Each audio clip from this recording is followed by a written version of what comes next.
ఒకటి, ఎలాంటి environmental impact assessment జరగలేదు అని చెప్పి మరి అటవీ శాఖ అనుమతి లేదు, ఎన్వైరన్మెంటల్ ఇంపాక్ట్ అసెస్మెంట్ లేదు, ఇంకా ట్రాన్స్ఫర్ కూడా టైటిల్ది పూర్తిగా కాలేదు.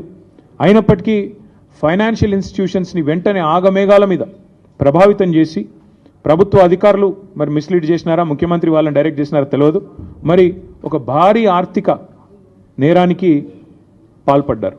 ఎట్లా చేసినారు ఇది? ముఖ్యమంత్రి గారికి ఒక బీజేపీ ఎంపీ పూర్తి స్థాయిలో వెనుక ఉండి సహకరించి ఒక బ్రోకర్ కంపెనీని తీసుకొచ్చారు. ఆ కంపెనీ పేరు trust investment advisors private limited అనే పేరుకు మర్చెంట్ బ్యాంకర్, బట్ చేసేది బ్రోకరేజ్. వారు ఈ కాన్సెప్ట్ వారికి చెప్పారు, మీకు ఎఫ్ఆర్బిఎంను బైపాస్ చేస్తూ మీకు డబ్బులు తెచ్చిస్తాము, మీరు దానికి గాను మాకు డబ్బులు ఇవ్వండి, ఆ తర్వాత మీ ఇష్టం ఉన్న వాళ్ళకు భూములు అమ్ముకోండి. ఇది ఓవరాల్గా స్కీమ్. దీనిలో అన్ని నిబంధనలు మొత్తం అన్ని చట్టాలు, నిబంధనలు, సుప్రీంకోర్టు తీర్పులు అన్నిటినీ తుంగలో దొక్కారు. ఆర్బీఐ గైడ్ లైన్స్ను కూడా తుంగలో దొక్కారు.